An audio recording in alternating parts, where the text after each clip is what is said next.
अस्सलाम वालेकुम, मैं हूं शाहजेब खानजादा। कोरोना के केसेस मुसलसल बढ़ रहे हैं। मुल्क में मजमूई तौर पर मस्बत केसेस की शरह 7.4% हो गई है और अमवात में भी इजाफा हो रहा है। मुसलसल बढ़ते हुए केसेस की वजह से आज एक बड़ा फैसला किया गया है। मुल्क भर में तमाम तालीमी इदारे 26 नवंबर से 10 जनवरी तक बंद रहेंगे। ये फैसला वफाकी वजीर तालीम शफकत महमूद की सदारत में होने वाले तमाम सूबों के वज़रा तालीम के इजलास में किया गया और इजलास के बाद शफकत महमूद ने मीडिया से बात करते हुए कहा कि 26 नवंबर से स्कूल, कॉलेजेस, यूनिवर्सिटीज़ और ट्यूशन सेंटर्स को बंद करने का फैसला किया गया है और तालीम ऑनलाइन होगी। 25 दिसंबर से 10 जनवरी तक मौसम सरमा की तातीलात होंगी, जिसके बाद 11 जनवरी से तालीमी इदारे दोबारा खुलेंगे। वजीर तालीम सिंध सईद गनी ने इजलास में तजवीज़ दी कि तमाम तालीमी इदारे बंद ना किए जाएं। अगर ऐसा करना है तो प्राइमरी स्कूल जिसमें इनरोलमेंट 73% है उन्हें बंद किया जाए, जबकि क्लास 6 और उससे आगे की तमाम क्लासेस को जारी रखा जाए और इस साल किसी भी सूरत बगैर इम्तिहानात के बच्चों को अगली क्लासेस में प्रमोट ना किया जाए। इसके अलावा पंजाब हुकूमत ने भी एक फैसला किया है। इस हवाले से पंजाब हुकूमत ने नोटिफिकेशन जारी किया है, जिसके मुताबिक पंजाब हुकूमत ने कोरोना से बचाव के लिए सरकारी और प्राइवेट दफातर में हाजिरी 50% कर दी है। 50% अमला घरों और 50% दफातर में काम करेगा। दफातर में 50% हाजिरी का हुक्म 31 जनवरी तक रहेगा। इसके अलावा पंजाब हुकूमत दुकानें शाम 6 बजे बंद करने पर गौर कर रही है। इस हवाले से ताजिर रहनुमाओं ने एतराज किया है कि इस फैसले से बाजारों में रश बढ़ेगा, जबकि कराची में कोरोना का फैलाव रोकने के लिए कमिश्नर कराची ने कल से तमाम रेस्टोरेंट्स में जो इंडोर डाइनिंग है उस पर पाबंदी लगा दी है। रेस्टोरेंट्स को सिर्फ खुली जगह पर डाइनिंग की इजाज़त होगी। कमिश्नर कराची ने डिप्टी कमिश्नर्स को अहकामात पर अमल दरामद यकीनी बनाने की हिदायत की है। सिर्फ वफाकी हुकूमत ही नहीं, सूबाई हुकूमतें भी सख्त फैसले कर रही हैं। कोरोना के मस्बत केसेस के हवाले से सूबों की सूरत हाल देखें तो national command and control centre के मुताबिक खैबर पख्तूनख्वा में कोरोना टेस्ट मस्बत आने की शरह 9.85% तक पहुंच गई है। सिंध में यह शरह 9.63% हो गई है। बलूचिस्तान में कोरोना टेस्ट मस्बत आने की शरह 7.7% है। पंजाब में 3.9% है। इसके अलावा आज़ाद कश्मीर में कोरोना टेस्ट मस्बत आने की शरह 11.45% और गिलगित बल्तिस्तान में 5.23% हो गई है। इसी तरह गुज़िश्ता 24 घंटों में मुल्क में सबसे ज्यादा कोरोना वायरस के मस्बत आने की शरह हैदराबाद में 33.5% रिकॉर्ड की गई। मीरपुर आज़ाद कश्मीर में 25% कोरोना वायरस के मस्बत केसेस आने की शरह देखी गई। पेशावर और मुजफ्फराबाद में 17.8% वायरस की मस्बत शरह देखी गई, जबकि कराची में 12.63% के साथ मुल्क में 5वें नंबर पर यह शरह देखी गई। इस्लामाबाद में 5.5%, कोयटा में 5% और लाहौर में 3.9% तक ये शरह रिकॉर्ड की गई है। इसके अलावा सबसे कम शरह गुजरांवाला में 1.16% रिकॉर्ड की गई है। सूरत हाल तशवीशनाक होती जा रही है। मुल्क में कोरोना केसेस मस्बत आने की शरह मुसलसल बढ़ रही है। वज़ीर आज़म ने भी कल मुकम्मल लॉकडाउन करने का इशारा दिया। गुज़िश्ता रोज़ वज़ीर आज़म ने अपने ट्वीट्स में कहा कि पाकिस्तान वबा की दूसरी लहर के एदाद-ओ-शुमार तशवीशनाक हैं। गुज़िश्ता 15 रोज़ में वेंटिलेटर्स पर कोरोना के मरीजों की तादाद में इजाफा हुआ है। पेशावर में 200% और मुल्तान 200%, कराची में 148%, लाहौर में 114% और इस्लामाबाद में 65% इजाफा हुआ है। इस्लामाबाद और मुल्तान के 70% वेंटिलेटर्स कोरोना मरीजों के इस्तेमाल में हैं। वज़ीर आज़म ने कहा कि फिलवक्त पूरी दुनिया कोरोना की दूसरी लहर की जद में है। वज़ीर आज़म ने मजीद कहा कि बेशतर मुमालिक मुकम्मल तौर पर लॉकडाउन कर चुके हैं। पाकिस्तान में PDM अपने जलसों के जरिए अवाम और उनके मुआश को जानबूझकर खतरे में डाल रही है, क्योंकि अगर इसी शरह से केसेस बढ़ते रहे तो हम मुकम्मल लॉकडाउन की जानिब बढ़ने पर मजबूर होंगे और नताइज की जिम्मेदारी PDM पर होगी। इसी तरह सूरत हाल यह है इस वक्त कि कोरोना के मस्बत केसेस की शरह 7.4% है और वज़ीर आज़म लॉकडाउन का इशारा दे रहे हैं। मगर रवां साल 7 मई को हुकूमत लॉकडाउन में नरमी लाई थी। हालांकि उस वक्त मस्बत केसेस की शरह 12% थी और फिर ईद के दौरान लॉकडाउन में नरमी के बाद 20 जून तक मस्बत केसेस की शरह 24% तक पहुँच गई थी। फिर मुंतखब इलाकों में स्मार्ट लॉकडाउन किया गया था, यानी हुकूमत ने 12% मस्बत शरह पर लॉकडाउन में नरमी कर दी थी। आज उससे कम शरह 7.4% है। वज़ीर आज़म लॉकडाउन की बात कर रहे हैं। ऑपोजिशन उस वक्त लॉकडाउन जारी रखने की हामी थी कि इसे जारी रखा जाए। आज केसेस तेजी से बढ़ रहे हैं, मगर ऑपोजिशन जलसे करना चाहती है। कश्मीर में नून लीग की हुकूमत है, लॉकडाउन करने जा रही है। सिंध में पीपल्स पार्टी की हुकूमत है, सख्तियां करने जा रही है, मगर जल्द से ऑपोजिशन जारी रखना चाहती है। ये इस वक्त मामला नजर आ रहा है। मगर ये सूरत हाल कहाँ जा रही है? हमारे साथ डॉक्टर जावेद अकरम साहब जो vice chancellor university of health sciences Lahore हैं, वो मौजूद होंगे। साथ में डॉक्टर अजरा पिचोह साहिबा हमारे साथ मौजूद हैं, वज़ीर सेहत सिंध। डॉक्टर साहिबा, मैं पहले आपसे जानना चाहूँगा, तेज़ी से सिंध में भी केसेस की मस्बत शरह बढ़ रही है, कराची में बढ़ रही है, क्या हम उसी तरफ जा रहे हैं जहाँ अस्पतालों में खुदा न खास्ता जगह नहीं होगी, या आपको लग रहा है कि सूरत हाल कंट्रोल में है अभी? देखिए, अभी भी हमारे पास जो है गुंजाइश बहुत ज्यादा है अस्पतालों में इतनी, क्योंकि हमने जब रैंप अप किया था जून जुलाई में, उसके बाद भी हम कंटिन्यूसली बढ़ा रहे हैं अपनी HDU के हाई डिपेंडेंसी यूनिट्स के और इंटेंसिव केयर यूनिट्स के बेड्स जो हैं हमने बढ़ाए हैं। जरूर इस ज़िमन में हम देख रहे हैं कि हम उसी लहर के ऊपर जा रहे हैं जहां जून में हमने पीक देखा था, वही पीक अभी नजर आ रहा है। और आगे चल के खतरा ये है दिसंबर जनवरी में मजीद ये तूल पकड़ेगा और ये जो है पीक जो है बढ़ती चली जाएगी और ये स्टीप राइज होगा। इस वजह से हमारे अभी भी ऑक्यूपेंसी जो ICU की है वो कोई 2% या 3% के करीब जा रही है। अभी भी हमारे पास काफी बेड्स खाली हैं, लेकिन इसके बावजूद भी हमें जरा एहतियात रखने की जरूरत है कि हमारे पेशेंट्स की तादाद बढ़े नहीं। और ये इसी वक्त हो सकता है कि अगर हम सब SOPs फॉलो करें और हम इन्फेक्टिविटी रेट जो है उसे कम रखें। हम देख रहे हैं कि इन्फेक्टिविटी बढ़ेगी और फिर मरीजों की तादाद ऑब्वियसली इस वजह से बढ़ती चली जाएगी। मतलब ये बताइएगा कि इस वक्त ऐसा लग रहा है कि सिंध गवर्नमेंट या पीपल्स पार्टी का एक ऑपोजिट इस वक्त नैरेटिव है जो कि माजी में था उसके मुकाबले में। आज अखबार में भी खबर छपी कि सिंध गवर्नमेंट की जो टास्क फोर्स बराए कोरोना है उसने तो कहा है कि सख्त से सख्त इकदाम किए जाएं, माजी जैसे सख्त इकदाम किए जाएं जो कोरोना की पहली लहर में थे, मगर सिंध हुकूमत की तरफ से उतना सख्त एक्शन नहीं लिया जा रहा है जिस तरह माजी में था। आप समझती हैं कि एक सख्त लॉकडाउन ही की जरूरत है और उसी तरफ जाना चाहिए? जी, मैं समझती हूँ कि अगर हम कंप्लीट लॉकडाउन पे जाएंगे तो हम इस लहर को रोक सकते हैं। अनफॉर्चुनेटली हमारे लोग जो हैं वो तैयार नहीं है कंप्लीट लॉकडाउन के लिए। कुछ माली मसाइल हैं और कुछ ये जो है एक रिलक्टेंस और प्रेशर ग्रुप्स भी आते हैं जो नहीं चाहते कि जो है लॉकडाउन इस तरीके का हो जिसमें सब घर बैठ जाएं। मगर स्कूल्स के हवाले से भी नजर आया कि वफाकी हुकूमत का एक मौक़िफ़ है, सिंध हुकूमत चाहती है कि 5वीं जमात तक वज़ीर तालीम ने जो मौक़िफ़ दिया, आप क्या समझती हैं? स्कूल्स का बंद होना एक ठीक इक़दाम है? आपकी क्या राय है इस हवाले से? जी बिल्कुल, मैं समझती हूँ स्कूल में हमारे सिंध में 5.3 मिलियन बच्चे पढ़ते हैं। अभी अगर इसमें से एक भी इन्फेक्शन लेके 1% भी इन्फेक्शन लेके घर चला जाता है, 6 अफराद तो कम से कम घर में मौजूद होते हैं। तो आप समझते हैं उसका स्प्रेड कितना होगा। तो हाँ, मैं तो इसके बिल्कुल शुरू से फेवर में थी कि स्कूल्स बंद किए जाए। हालांकि छोटे बच्चों को इन्फेक्शन एसिम्प्टोमेटिक ही होता है, लेकिन वो कैरियर्स हो सकते हैं, वो अपनी तरफ से इन्फेक्शन को फैला सकते हैं। और यही मसला हो रहा है। अभी हम देख रहे हैं कि 5% जो है स्कूल्स के बच्चे ही फैला रहे हैं इन्फेक्शन आम पब्लिक में। मैं डॉक्टर जावेद अख्तर साहब आपसे मैं जानना चाहूँगा, इस वक्त जो ट्रेंड आपको नज़र आ रहा है, आपको लग रहा है कि हम खुदा न खास्ता उसी सूरत हाल की तरफ जा रहे हैं जो मई जून में थी, 24% तक का मस्बत रेट, अस्पतालों में जगह नहीं थी, या आपको लगता है कि सूरत हाल कंट्रोल में है? मेरी unfortunately I hope I am wrong, I fear कि उससे बहुत वर्स्ट हो रही है, क्योंकि एस्केलेशन जो है इसकी डेली वो ओवर द टाइम हुई थी, ओवर 3 to 4 वीक्स हुई थी, यहाँ पे ओवर डेज हो रही है इसकी इंक्रीज़ इन ट्रांसमिशन। और मेरा ख्याल है कि उस वक़्त हम इतने बड़े इज्तिमात, ये जो जनाजे के, ऑल्दो विद ड्यू रिस्पेक्ट जनाजा अच्छी चीज़ है करना, लेकिन not at the cost of human life.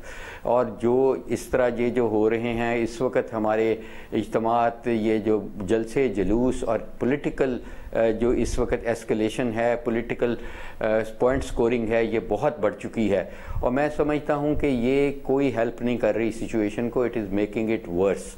और मैं समझता हूँ कि गवर्नमेंट को, ज़ाहिर है गवर्नमेंट ट्राई कर रही है, मगर इन्फोर्समेंट और गवर्नेंस लानी पड़ेगी, जिस तरीके से भी लाए ज़ीरो टॉलरेंस के साथ लानी पड़ेगी कि कहीं भी लोग हजूम ना करें, चाहे वो कोई मजहबी हो, चाहे पॉलिटिकल हो, चाहे वो शादी ब्याह का हो। इसको हमने फौरी तौर पे करके, ऐसा करके हम बहुत सारी जानें बचा लेंगे काफ़ी। अगर हमने ऐसा नहीं किया तो अनफॉर्चुनेटली इकॉनमी का तो बेड़ा गर्क होएगा ही, लेकिन उसी दौरान हम बहुत सारी कीमती जानों से का ज़िया कर बैठेंगे, और वो मेरी और आपकी और किसी की भी जान हो सकती है। अच्छा, और आप क्या समझते हैं, एक तो ज़ाहिर है सियासी जमातें जिम्मेदारी दिखाएं, साथ में आपको लगता है कि पार्शियल लॉकडाउन, स्मार्ट लॉकडाउन जो स्ट्रेटजी है ये दुरुस्त स्ट्रेटजी है, बजाय इसके कि पूरी मईशत को बंद किया जाए और एक मुकम्मल लॉकडाउन किया जाए? देखें, वो तो लास्ट चॉइस होनी चाहिए, क्योंकि ऑब्वियसली उससे एकदम इकोनॉमिकल मेल्टडाउन बहुत ज़्यादा रैपिड हो जाता है, जो हम इस वक्त नहीं अफोर्ड कर रहे। जिस पॉवर्टी लाइन पे हम हैं, इसको मज़ीद हम नीचे नहीं धकेलना चाहते। तो बेटर ऑप्शन तो यही होगी कि मैं और आप, या आप जियो या मेरी यूनिवर्सिटी अपने आप को खुद लॉकडाउन कर ले, हाफ स्ट्रेंथ पे चली जाए। जो चीज़ें घर से एंकर्स कर सकते हैं वो घर से करें, कैमरामैन और जहाँ 2-3 हेल्पर्स जा रहे हैं वहाँ अकेला चला जाए।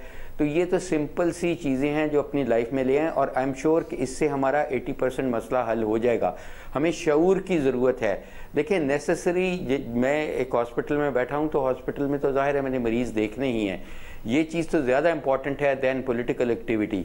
जिस चीज़ पे हम सेक्रीफाइस कर सकते हैं अपनी ख्वाहिशात पे, शादी सुन्नत के मुताबिक आप चंद लोगों के साथ भी कर सकते हैं, आपको एक हजूम लगाने की ज़रूरत नहीं, और खाना देने के बगैर भी कर सकते हैं। आप टेक अवे का उनको कोई पैकेज दे दें, पैकेट दे दें जो वो साथ ले जाएं। आपको इस किस्म की इनोवेशंस करनी पड़ेंगी in the interest of human life, जब तक कि हमारी सिग्निफिकेंट पॉपुलेशन वैक्सीनेट नहीं हो जाती, इर्रिस्पेक्टिव कि हम सर्दियों में हैं या गर्मियों में हैं या हम बारिशों में हैं या नहीं हैं। ऑब्वियसली उन चीज़ों का फ़र्क पड़ता है, मगर उनका इतना नहीं फ़र्क पड़ेगा। ये कॉन्स्टेंट फिनोमिनन हमें बर्दाश्त करना पड़ेगा for next couple of years, and we should better be mentally and physically prepared for it. बहुत शुक्रिया, राय आपने सुनी। अवाम को, इसके अलावा सियासतदानों को, सबको बहुत ज़्यादा जिम्मेदारी दिखाने की ज़रूरत है अगर इस कोरोना की लहर को रोकना है। मगर अपोजिशन अपने जलसों में तेज़ी लाने की बात कर रही है, लॉन्ग मार्च की बात कर रही है। कल जलसा किया गया पेशावर में, अपोजिशन से पूछेंगे एक ब्रेक के बाद।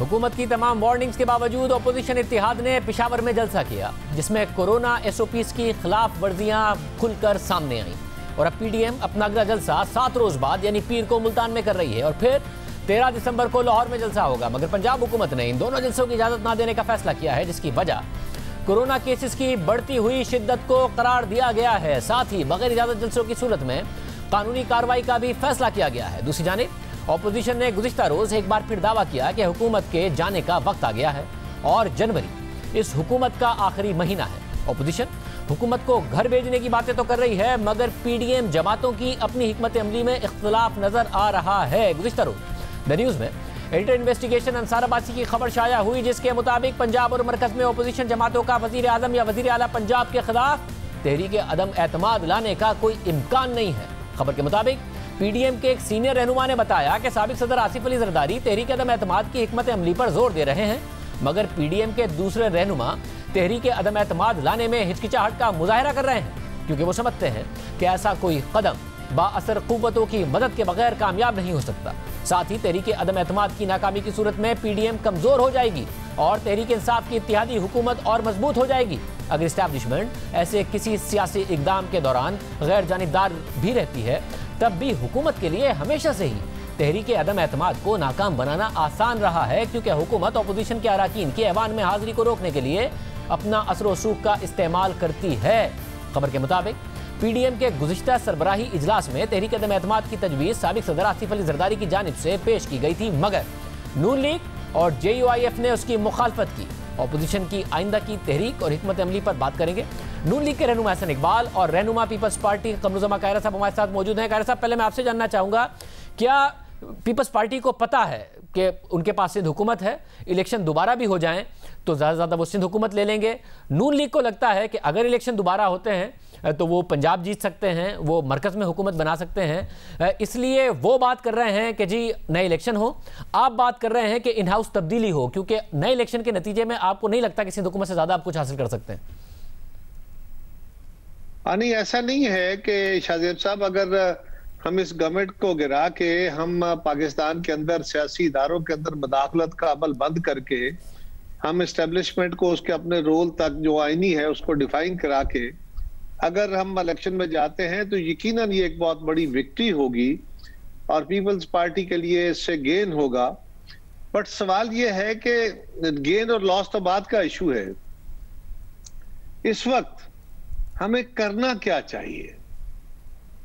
हमें करना ये चाहिए कि जो चीज पाकिस्तान के मफाद में है हमें वो करने की जरूरत है। पीटीआई की गवर्नमेंट जाना बहुत जरूरी है हमारी दानिश में। मुस्लिम लीग ये समझ रही है कि इस गवर्नमेंट को फौरन जाके इलेक्शन कराना चाहिए। तो ये इलेक्शन अगर होता है और मौजूदा हालात के अंदर और मौजूदा एस्टेब्लिशमेंट के तहत ही होता है, इलेक्शन के क्या माने होंगे? फिर इस तरह का एक और इलेक्शन हो जाएगा। तो अगर हम कह रहे हैं कि जी इन हाउस चेंज करके आप जो रिफॉर्म्स करनी है, जो इलेक्टोरल रिफॉर्म्स करने के बाद fair and free election create करना है, वो करने के बाद हम इलेक्शन की तरफ जाएं, तो वही एक वाहिद रास्ता है जो बेहतरी का रास्ता है। लिहाजा हमारा मौक़िफ़ इसलिए है। बाकी अगर कोई फाइनल लम्हा वो आ गया कि उसके अलावा गुजारा ना हुआ, तो पीपल्स पार्टी बिल्कुल इस्तीफे दे के और नए इलेक्शन की तरफ जाएगी। लेकिन नए इलेक्शन किस शर्त पे, किन हालात में, किन रूल्स के तहत, किन एसओपीज के तहत? अगर तो माजी की तरह के इलेक्शन होने हैं और दोबारा इसी तरह के इलेक्शन हो जाएं, तो फिर हम क्या करेंगे? लिहाजा पीपल्स पार्टी बड़ा रैशनली अप्रोच लेके चल रही है और बाकी दोस्त भी तकरीबन इस बात पे तैयार हैं और एग्रीड है। मगर साहब, ये जो नो कॉन्फिडेंस है, हुकूमतों को गिराना वैसे ही मुश्किल हुआ है, माजी में भी हमने देखा है। और आप लोग तो सेनेट चेयरमैन नहीं गिरा पाए अपनी अक्सरियत होने के बावजूद। एफएटीएफ के बिलों में हमने हाल देखा कि क्या हुआ। तो ऐसी सूरत में किसी भी नो कॉन्फिडेंस मूव की जो नाकामी है, उससे अपोजिशन ही कमज़ोर नहीं होगी। और दूसरा, एक तो खुद हुकूमतें ये कामयाब नहीं होने देती, आपका बयानिया इदारों के भी खिलाफ है, तो और इदारों के सरबराह के हवाले से बात अगर की गई है, तो फिर उस सूरत में इदारे आपके साथ खड़े होंगे? वो तो जमहूरी हुकूमत के साथ खड़े हैं, मुंतखब हुकूमत के साथ। अच्छा, पहली गुजारिश तो यह है कि क्या इदारों को साथ खड़ा होना चाहिए? सवाल यह है कि क्या इदारों को खड़ा होना चाहिए? क्या ये आईनी तरीका है? क्या ये कानूनी और सियासी तरीका है? या ये माजी की एक गलत प्रैक्टिस है? हमारी दानिश में ये माजी की एक गलत प्रैक्टिस है। अब इसको बंद होना चाहिए, बहुत हो गया। लिहाजा अगर तो आप समझते हैं कि इदारों का साथ खड़ा होना दुरुस्त है, तो फिर आपकी बात दुरुस्त होगी। हमारी दानिश में इदारों को अपना काम करना चाहिए, सियासत को अपना काम करना चाहिए, मीडिया को अपना काम करना चाहिए। मतलब फिर ओपोजिशन चाहती है कि इदारे उसके साथ खड़े हों, इदारे क्या करें? ये जो इशू है कि जी इदारे क्या करें, इदारे वो करें जो उनका काम है। बात पीपल्स पार्टी कह रही है, यही बात पीडीएम कह रही है, और इसके लिए हम कोशां हैं। हम कोई लड़ नहीं रहे, हम स्ट्रगल कर रहे हैं, हम लड़ नहीं रहे। हमसे हमेशा इलेक्शन छीने जाते रहे और ये बात बड़ी वाज़ेह है। शाहजेब खानजादा से बेहतर कौन जानता है कि आज भी मुदाखलत का अमल जारी है, आज भी हुकूमत को चलाया जा रहा है, आज भी गैर सियासी इदारों का सियासत के अंदर या हुकूमती अमल के अंदर बहुत ज्यादा मुदाखलत का अमल, आज भी मीडिया के ऊपर कदगने मौजूद हैं। तो क्या ये होनी चाहिए? Answer is no. हमारी दानिश में आप हो सकता है कहें कि हाँ होनी चाहिए, लेकिन हमारी दानिश में ऐसा नहीं है। और दुनिया सारी का तजर्बा यह है, अगर नहीं होनी चाहिए ही हम आलबा है। अब इसको किस तरह अचीव किया जा सकता है, कितनी जल्दी अचीव किया जा सकता है, हमारी दानिश में हम इसको जनवरी तक अचीव कर लेंगे। आपके दानिश में या गवर्नमेंट के दानिश में हो सकता है ऐसा ना हो। बहुत शुक्रिया कायरा साहब। मुझे तो ऐसे इकबाल साहब, पीपल्स पार्टी समझती है कि इस हुकूमत को नो कॉन्फिडेंस मूव लाके पहले हटाया जाए, उसके बाद निज़ाम को बेहतर किया जाए, नए निज़ाम के साथ इलेक्शन कराए जाएं, इसी निज़ाम के साथ ना कराया जाए जिसके तहत 2018 में हुए थे। आप चाहते हैं कि फौरी तौर पर इलेक्शन हो। ये इतना बड़ा फर्क है, ये आप अभी तक अपनी डिफरेंसेस को रिकंसाइल नहीं कर पाए। देखिए, अगर से हमने जो एपीसी की डिक्लेरेशन की उसमें नो कॉन्फिडेंस और रेजिग्नेशन दोनों ऑप्शन थे, और ये आपने ठीक कहा है कि पीपल्स पार्टी की एक राय है कि इब्तिदा में नो कॉन्फिडेंस ऑप्शन को इस्तेमाल करना चाहिए। लेकिन आप जानते हैं पाकिस्तान की जो मारूजी हालात हैं, इनके अंदर जो नो कॉन्फिडेंस है वो नंबर्स के साथ होती है, और जो इस वक्त पीटीआई के साथ इत्तेहादी हैं वो भी कुछ ऐसे मुहरकात हैं कि जिनकी रोशनी में ही वो अपनी वफादारी तब्दील करेंगे। शायद वो इतनी आसानी से उसको नहीं छोड़ेंगे। और दूसरी बात ये कि हमने जो सेनेट का तजुर्बा करके देखा है जहाँ पे 64 अराकीन थे ऑपोजिशन के, और जब आपने देखा कि वहां पर ब्लैक बॉक्स में से वोट निकले तो वो 51 निकले। तो ये ही हमारा बयानिया है कि पाकिस्तान में जहां रियासत मुलव्वस हो जाती है वहां पे के सियासी जमातों के लिए और कुव्वतों के लिए नामुमकिन हो जाता है कि वो रियासती वसाइल का मुकाबला कर सकें। तो लिहाजा इसलिए हम चाहते हैं कि जो रियासत है, जो रियासती इदारे हैं, उन्हें एक गैर जानिबदार हैसियत में आना चाहिए। इस मुल्क में सियासत करने के लिए लेवल प्लेइंग फील्ड होनी चाहिए। जब तक लेवल प्लेइंग फील्ड नहीं होगी, मेरी जाती राय में नो कॉन्फिडेंस की ऑप्शन शायद इतनी प्रैक्टिकल नहीं है। नो कॉन्फिडेंस पर ज़ाहिर है आपको खुद कॉन्फिडेंस नहीं है नो कॉन्फिडेंस के ऊपर, मगर सड़कों के जरिए अब आप कैसे हुकूमत गिरा लेंगे? पंजाब में 2 तो जलसे बचे हैं आपके, एक मुल्तान का, एक लाहौर का। तो इस वक्त तो फिर हुकूमत को कॉन्फिडेंट होना चाहिए कि आप लोग नहीं गिरा पाएंगे सड़कों पर। 2 जलसे रह गए हैं आपके। देखिए, इसके 2 रास्ते हैं। जबकि हमारा अवामी दबाव और बढ़ेगा तो एक इस बात का भी बहरहाल इम्कान है कि जो हुकूमत के इत्तेहादी हैं वो इस अवामी दबाव को महसूस करें और वो ये फैसला करें कि उन्होंने अपने सियासी मुस्तकबिल को PTI की गैर मकबूलियत की भीड़ नहीं चलाना। और दूसरी चीज जो है, हम समझते हैं कि जो हतमी फैसला है वो लॉन्ग मार्च के जरिए निकलेगा, और जो जनवरी में ऑपोजिशन, और ये ऑपोजिशन सिर्फ कहने को ऑपोजिशन नहीं है, PDM इस लिहाज से एक बहुत मुमताज हैसियत रखता है कि पाकिस्तान की कोई भी काबिल जिक्र जमहूरी कुव्वत जो है वो इस वक्त PDM के प्लेटफॉर्म पर इकट्ठी हो चुकी है, चाहे वो छोटे सूबों से ताल्लुक रखती हो, चाहे वो कौमी मगर ऐसे मतलब आपने मतलब आपकी तो स्ट्रेटजी ऐसा लग रहा है कि उम्मीद के ऊपर है कि हुकूमत के इत्तेहादी अवामी दबाव की वजह से हुकूमत को छोड़ेंगे। हालांकि आपको पता है कि जिस दबाव की वजह से हुकूमत के इत्तेहादी हुकूमत को छोड़ेंगे वो अवामी नहीं है। तो इसका मतलब है आपको सिर्फ उम्मीद है कि ऐसा होगा, और आपको अब ये नहीं लग रहा कि आपके ऊपर उल्टा मॉरल प्रेशर आ रहा है कि ऐसे वक्त में जब कोरोना फैल रहा है आपको आवाम को ये कहना चाहिए कि वो घर पर रहें, बाहर ना निकलें गैर जरूरी तौर पर। आप उन्हें कह रहे हैं कि नहीं आप सड़कों पर आएं, आप उन्हें कोरोना फैलाने का बाइस बनेंगे आप। शायद देखिए ना, इसमें हमारा डायलमा जो है वो आसान नहीं है। एक तरफ तो यकीनन जैसे मैंने पहले भी कहा था, कोविड-19 है जो इंसानों के लिए खतरा पोष कर सकता है। दूसरी तरफ कोविड-18 है जिसको इलेक्शन के जरिए 18 में हमारे कौमी जिस्म में और मईशत में दाखिल किया गया। उससे पूरे मुल्क की मईशत बैठ रही है, पूरे मुल्क का सियासी ढांचा इंतशार की तरफ जा रहा है, मुल्क की खारजा पॉलिसी तबाह हो चुकी है, हम आइसोलेट हो चुके हैं। आज कोई हमारा दोस्त हमारे साथ नहीं खड़ा नजर आता किसी जगह। तो ये अब अगर जो कोविड सीरियस हो रहा है तो उससे पाकिस्तान के मुआशी चैलेंजेस और ज्यादा संगीन हो गए हैं कि हमें एक ऐसी है जो साहब, मगर ये जो आप कह रहे हैं कि संगीन हो गए हैं, आप कह रहे हैं कि गरीब आदमी को महंगाई का सामना है, ये आप लोगों की मूवमेंट है और उसके लिए हम निकले हैं।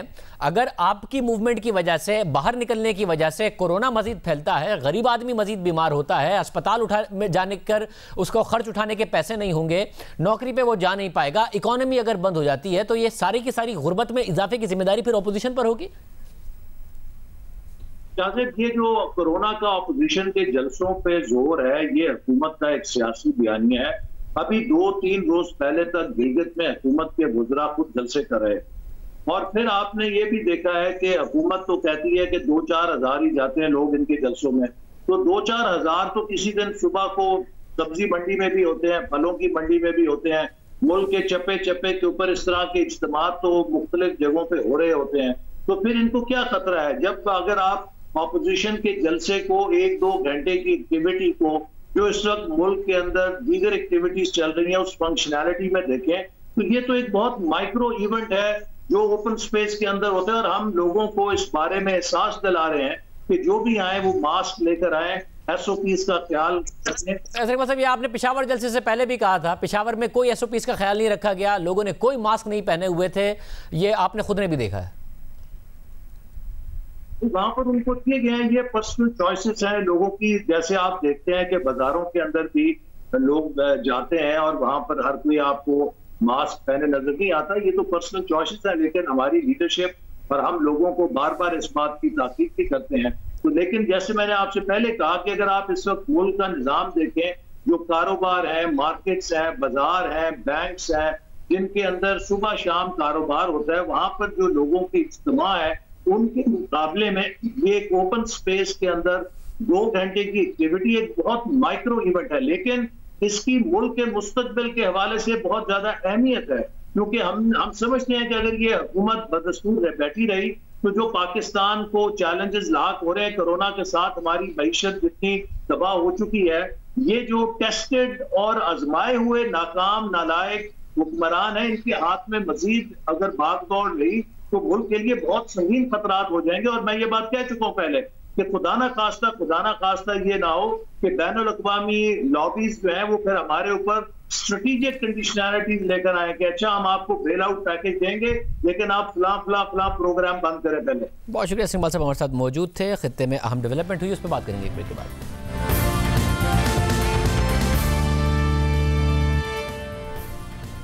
ट्रंप इंतजामिया के आखिरी हफ्तों में मशरिक़ वस्ता में बड़ी तब्दीलियों की इतलात सामने आ रही हैं। आज इस हवाले से एक अहम पेशरफ्त सामने आई। इसराइली मीडिया ये दावा कर रहा है कि इसराइली वज़ीर आज़म बेंजामिन नेतन्याहू ने अपने खुफिया इदारे के सरबराह के साथ सऊदी शहर नियोम का खुफिया दौरा किया है। इस खुफिया दौरे में उनकी मुलाकात सऊदी वली अहद शहजादा मोहम्मद बिन सलमान से हुई है, जबकि इस खुफिया मुलाकात में अमरीकी सेक्रेटरी खारजा माइक पोम्पियो भी मौजूद थे। इसराइली वज़ीर आज़म के दौरा सऊदी अरब की इसराइली काबीना के रुकन की जानिब से अब से कुछ देर पहले तस्दीक सामने आ चुकी है, जबकि सऊदी अरब इस मुलाकात की तरदीद कर रहा है।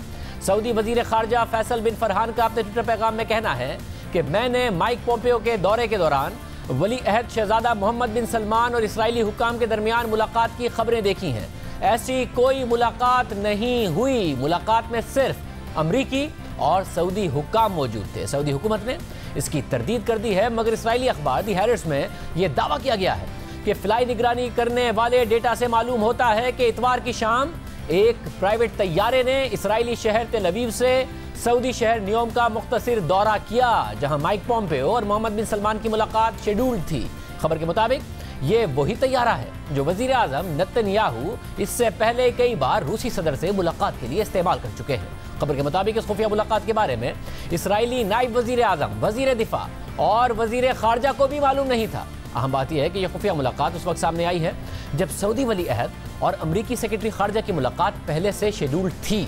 इस हवाले से सऊदी अरब की तरदीद सामने आ चुकी है, लेकिन इससे पहले अमरीकी अखबार वॉल स्ट्रीट जर्नल भी सीनियर सऊदी मुशीर की जानिब से इस खबर की तस्दीक रिपोर्ट कर चुका है। वॉल स्ट्रीट जर्नल की खबर के मुताबिक सीनियर सऊदी मुशीर ने बताया है कि सऊदी अरब और इसराइल की क़यादत के दरमियान इस मुलाकात में इसराइल के साथ ताल्लुकात की बहाली और ईरान के बारे में गुफ्तगू हुई है, लेकिन दोनों के दरमियान कोई हतमी मुआहिदा फिलहाल नहीं हुआ है।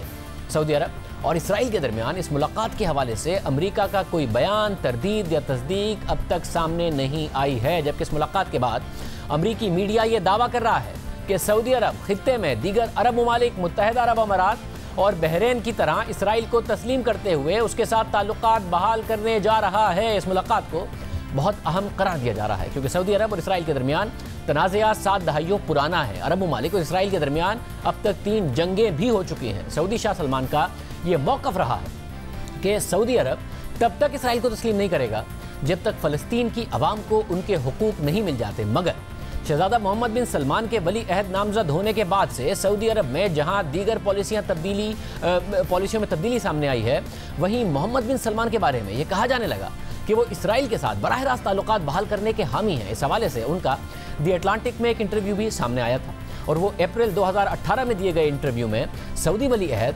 मोहम्मद बिन सलमान ने यह मौक़िफ़ इख्तियार किया था कि इसराइलियों को अपनी सरजमीन का हक हासिल है। अमरीकी जरीदे दी अटलांटिक के नुमाइंदे ने जब मोहम्मद बिन सलमान से पूछा कि क्या यहूदियों को एक खुद मुख्तार रियासत का हक है, तो मोहम्मद बिन सलमान ने जवाब दिया कि मेरा मानना है कि तमाम लोगों को यह हक हासिल है कि वो पुरअमन रियासत में रहें। मेरा मानना है कि फ़लस्तीनियों और इसराइलियों को अपनी ज़मीन का हक हासिल है, मगर हमें मामूल के ताल्लुकात और इस्तेहकाम के लिए एक अमन मुआहदे को यकीनी बनाना होगा। एक सवाल के जवाब में मोहम्मद बिन सलमान ने वाज़ेह किया कि उनके मुल्क को यहूदियों से कोई मसला नहीं है। सहाफ़ी ने मोहम्मद बिन सलमान से पूछा कि क्या ईरान सऊदी अरब और इसराइल को करीब लाने की वजह है, तो मोहम्मद बिन सलमान ने जवाब दिया कि इसराइल एक बड़ी मईशत है और उसकी मईशत में तरक्की भी हो रही है। इसके अलावा भी इसराइल के साथ बाहिमी दिलचस्पी के मामलात हैं। अगर अमन हो तो इसराइल और खलीजी ममालिक में बाहिमी दिलचस्पी की बहुत सी बातें हैं, ख़ासतौर पर मिस्र और उर्दन की। अमरीकी सदर डोनाल्ड ट्रंप के दौर में ट्रंप और सऊदी ख़ानदान के दरमियान जहां कुर्बत से अमरीका की मशरिक़ वस्ता में पॉलिसी में वाज़ेह तब्दीली सामने आने लगी, तो वहीं सऊदी वली अहद और डोनाल्ड ट्रंप के दामाद और मुशीर जेरड कुशनर के दरमियान दोस्ती से ये तवक्को की जाने लगी कि वो अरब ममालिक को इसराइल को तस्लीम करने और उसके साथ ताल्लुकात बहाल करने के लिए राजी करेंगे। इसका अमली नतीजा उस वक्त सामने आया जब रवां साल अगस्त में अहम अरब इत्तेहादी मुत्तहिदा अरब अमारात ने इसराइल के साथ अनमुआहिदा करते हुए उसके साथ बराह रास्त ताल्लुकात बहाल किए। इसके बाद बहरीन ने सितंबर में इसराइल के साथ अहम मुआहिदे किए। फिर अगले ही महीने सूडान ने भी इसराइल को तस्लीम करने का ऐलान किया। उस वक्त भी ये खबरें सामने आ रही थी कि जहां सऊदी अरब के 2 अहम इत्तेहादियों ने इसराइल को तस्लीम करते हुए ताल्लुकात को मामूल पर लाने का आगाज़ किया है, वहां सऊदी अरब की जानिब से इसराइली रियासत को तस्लीम करने में अब देर नहीं है। लेकिन सऊदी हुकूमत इसकी तरदीद करती रही है और इस मुलाकात की भी तरदीद कर रही है। प्रोग्राम में ब्रेक शामिल करते हैं। नैब और FIA के बाद अब पंजाब एंटी करप्शन भी मुतहर्रिक हो गई है। पंजाब एंटी करप्शन ने 37 सियासतदानों के खिलाफ तहकीकात शुरू कर दी है। रवा माह एंटी करप्शन पंजाब का इजलास हुआ जिसमें 37 सियासतदानों के खिलाफ तहकीकात की मंजूरी दी गई और उनमें ज्यादातर का ताल्लुक अपोजिशन जमातों से, खासतौर पर नून लीग से है। एंटी करप्शन ने नून लीग के पंजाब के सदर राना सनाउल्लाह, राना मशहूद, ख्वाजा आसिफ के खानदान, राना मुबश्शिर, आबिद शेर अली और शेख रुहेल असगर के खिलाफ तहकीकात शुरू की हैं। जियो न्यूज़ के ज़राए के मुताबिक बाज़ अराकीन कौमी और सूबाई असम्बली पर सरकारी ज़मीनों पर कब्जे करवाने के इल्ज़ामात हैं, जबकि बाज़ अराकीन पर मुख्तलिफ प्रोजेक्ट्स में सरकारी खजाने को नुकसान पहुँचाने के इल्ज़ामात हैं। इसके अलावा एंटी करप्शन पंजाब ने हाल ही में कुछ सियासी अफराद की गिरफ्तारियां भी की, मगर उनमें से एक केस में अदालत ने मुकदमा खारिज कर दिया और दूसरे केस में मुलजिम को जमानत पर रिहा कर दिया। इस हवाले से द न्यूज़ में तारिक भट्ट की खबर शाया हुई जिसके मुताबिक पंजाब में एंटी करप्शन एस्टैब्लिशमेंट मुतहर्रिक हो गई है, मगर अदालतों ने मुलजिमान की तवील गिरफ्तारी की इजाजत देने से इनकार कर दिया है, क्योंकि एंटी करप्शन कानून के मुताबिक अदालतों को जमानतें देने का इख्तियार है और अदालतें अदम शवाहिद पर मुकदमात को खत्म भी कर सकती हैं। खबर के मुताबिक एंटी करप्शन ने एक ही हफ्ते में नून लीग के रहनुमाओं के खिलाफ आधे दर्जन मुकदमा दर्ज किए हैं और मजीद के खिलाफ मुकदमा दर्ज किए जा रहे हैं। कुछ केसेस में नामजद मुलजिमान को गिरफ्तार नहीं किया गया, जबकि दीगर मुकदमात में कुछ गिरफ्तारियां हुई मगर अदालतों ने उनकी जमानत मंजूर कर ली या फिर मुकदमा खत्म कर दिया। मुल्तान की एक अदालत ने 17 नवंबर को जमीन पर कब्जा और जालसाजी के इल्जाम में साबिक रुकने कौमी असम्बली अब्दुल गफ्फार डोगर की रिहाई का हुक्म दिया और उनके खिलाफ FIR खारिज कर दी। 2 दिन पहले यानी 15 नवंबर को एंटी करप्शन ने उन्हें गिरफ्तार किया और फिर 17 नवंबर को अदालत ने मुकदमा खारिज कर दिया। इसी तरह रावलपिंडी की अदालत ने नून लीग से ताल्लुक रखने वाले साबिक रुकने पंजाब असम्बली सरफराज अफजल की तिब्बी बुनियादों पर जमानत की दरख्वास्त मंजूर कर ली। 4 दिन पहले एंटी करप्शन पंजाब ने उन्हें गैर कानूनी हाउसिंग स्कीम के इल्जाम में गिरफ्तार किया, मगर अदालत ने मेडिकल ग्राउंड पर जमानत पर रिहा कर दिया। खबर के मुताबिक एंटी करप्शन अदालत को जिस्मानी रिमांड और जमानत ना देने पर कायल ना कर सका। इसी तरह एंटी करप्शन पंजाब ने नून लीग के MNA और साबिक वफाकी वजीर खुर्रम दस्तगीर के वालिद गुलाम दस्तगीर खान के खिलाफ मुबैना तौर पर सरकारी जमीन पर पेट्रोल पंप और CNG स्टेशन कायम करने पर मुकदमा दर्ज कर लिया है और इल्जाम लगाया है कि डिप्टी कमिश्नर ने दफ्तर के पास स्टेशन के इजाफी मंसूबे से मुताल्लिक NOC मौजूद नहीं है, मगर अभी तक इस केस में कोई गिरफ्तारी नहीं हुई। इसी तरह एंटी करप्शन ने एक हफ्ता पहले नून लीग के सीनियर रहनुमा ख्वाजा आसिफ की अहलिया पर हाउसिंग स्कैंडल में मुकदमा किया, मगर इस केस में भी अभी तक कोई गिरफ्तारी नहीं हो सकी। आम बात यह है कि ख्वाजा आसिफ के खिलाफ नैब इस हाउसिंग स्कीम के हवाले से तहकीकात कर रहा है और नैब ख्वाजा आसिफ को कई बार तलब भी कर चुका है। एंटी करप्शन पंजाब के मौजूदा DG गौहर नफीस के खिलाफ नैब आमदनी से जायद असासों के इल्जाम में तहकीकात भी कर रहा है। इस हवाले से नैब लाहौर ने गौहर नफीस और उनके खानदान का बैंक रिकॉर्ड भी तलब किया हुआ है और मुल्तान की जिला इंतजामिया से उनकी ज़मीनों और जायदादों की तफसीलात तलब की हुई हैं। और एंटी करप्शन इस वक्त जो पंजाब है वो इस वक्त ज़्यादा मुकदमात में फ़ाल है, जिसमें ज़्यादातर मुकदमात नून लीग के क़यादत के नज़र आ रहे हैं। नुमाइंदा खुसूसी ज़ाहिद गिशकोरी हमारे साथ मौजूद। ज़ाहिद बहुत शुक्रिया। ज़ाहिद मज़ीद क्या तफसीलात हैं इस हवाले से? बिहाइंड द कैमरा जो 3 इनके डायरेक्टर जनरल थे उनसे मेरी बात हुई है। उनमें से एक का ये बताना है कि लॉ मेकर जो सिटिंग मेंबर पार्लियामान है उनके खिलाफ ये मैंडेट नहीं है एंटी करप्शन का, और उनका ये भी बताना है कि 2018 में जब ये हुकूमत पावर में आई थी पंजाब में तो वो दायरा इख्तियार एंटी करप्शन एस्टेब्लिशमेंट का बढ़ाना चाहती थी गवर्नमेंट के मुलाजमीन से ग्रेड 18 से 21 तक के लिए और दूसरे लोग जो हैं उनके खिलाफ ताकि कार्रवाइयाँ की जा सकें।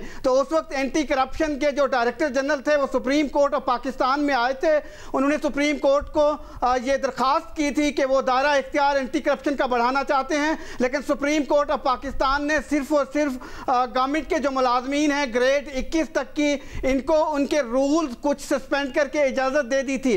लेकिन जो उस वक्त के डायरेक्टर जनरल बाद में एंटी करप्शन के थे ब्रिगेडियर रांझा, उनका ये हमें बताना है कि ये कानून एंटी करप्शन का जो मौजूदा है 2014 के रूल्स का वो मेंबर पार्लियामान के खिलाफ कार्रवाई की इजाज़त नहीं देता है। और साथ ही जो डायरेक्टर ऑफिसर लॉ हैं एंटी करप्शन एस्टेब्लिशमेंट के, उनसे मेरी बात हुई है कि क्या पीडा का जो 2006 का ब्यूरोक्रेसी का कानून है या फिर 2014 का जो कानून है एंटी करप्शन एस्टेब्लिशमेंट का, वो इस बात की इजाज़त देता है जो मौजूदा ड्राइव चल रही है। उसका ये बताना था कि बज़ाहिर ऐसा लगता है कि इसमें हमें लीगल बैकिंग कम है। उसकी वजह यह है कि कन्विक्शन ऑलमोस्ट 1% से कम है पूरे केसेस में, तो इसलिए वो पंजाब का जो ऑर्डिनेंस है 1962 का कानून है जो बाद में अडॉप्ट कर लिया गया था पंजाब गवर्नमेंट की तरफ से, उसके तहत ये कार्रवाइयाँ चला रहे हैं। साथ ही मेरी गौहर नफीस से इस दो मौजू पर बात हुई है। एक ये कि जो कि डायरेक्टर जनरल हैं इस वक्त एंटी करप्शन एस्टेब्लिशमेंट के, कि आया कि आपके खिलाफ नैब एक इंक्वायरी कर रहा है, उस पर आप कुछ बात करना चाहेंगे, आपका पॉइंट ऑफ व्यू क्या है? उन्होंने बात नहीं की। और दूसरा जो मौजूदा ड्राइव है, क्योंकि तकरीबन 1 साल का अरसा हो गया इसके अंडर चल रही है, उन्होंने इस पर भी कोई कमेंट नहीं दिए और यही बताया कि वो जो सब कुछ चल रहा है वो पंजाब के मौजूदा कानून के तहत ही चल रहा है। बहुत शुक्रिया। एक मजबूत खबर आपके सामने रखेंगे एक ब्रेक के बाद। स्टेट बैंक ने आज अपने मॉनेटरी पॉलिसी बयान में शरह सूद को 7% पर ही रखा है। बयान के मुताबिक सितंबर से आज तक मुआशी रिकवरी में आहिस्ता आहिस्ता बेहतरी आई है, जो कि साल के तरक्की के 2% से ज़ायद टारगेट के मुताबिक है, और बिजनेस सेंटीमेंट में भी बेहतरी आई है। मगर बहरहाल खतरात मौजूद हैं।